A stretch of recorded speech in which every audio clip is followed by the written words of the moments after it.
గౌరవ సభ్యులు మర్రి రాజశేఖర్ రెడ్డి గారు.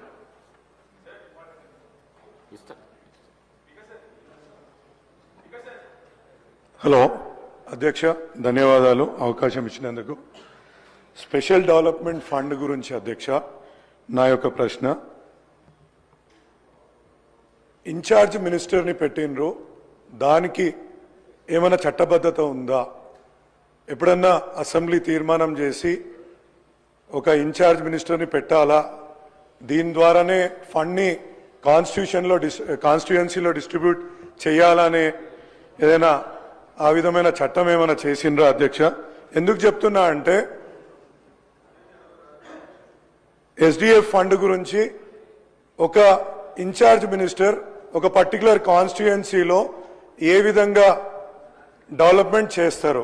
ఇప్పుడు 10 కోట్ల రూపాయలు కాంగ్రెస్ ప్రభుత్వం రాగానే కేటాయించింది. ఎందుకు చెప్తున్నా అంటే అధ్యక్ష, ఉదాహరణకు మా దగ్గర రాజీవ్ గృహకల్ప అనే ఒక సముదాయం ఉంది. ఇక్కడి నుంచి ఇక్కడ ఒక 1800 ఫ్లాట్స్ అప్పుడు కాంగ్రెస్ ప్రభుత్వంలో నిర్మించిండ్రు.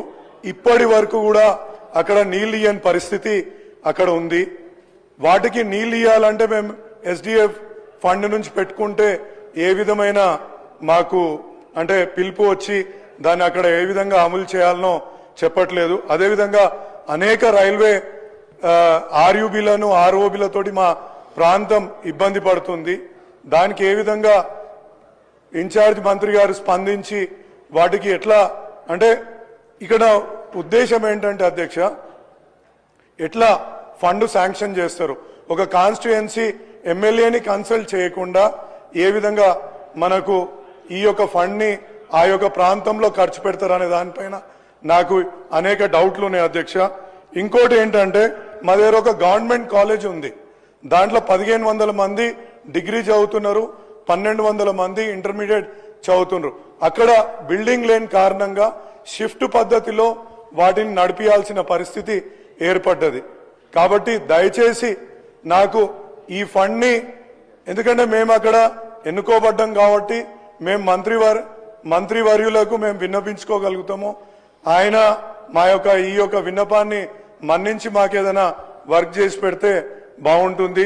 ఎందుకంటే ఎవరో ఇచ్చిన దానికి ఏ విధంగా ఒక డిస్ట్రిక్ట్ రివ్యూ మీటింగ్ కూడా పెట్టకుండా ఈ ఫండ్ని శాంక్షన్ చేసి వాటిని ఒట్టిగానే పాడు చేయడం కంటే ఒక కన్సల్టేషన్ ప్రకారంగా ఇస్తే బాగుంటుంది అనేసి మా ఉద్దేశం అధ్యక్ష. Thank you.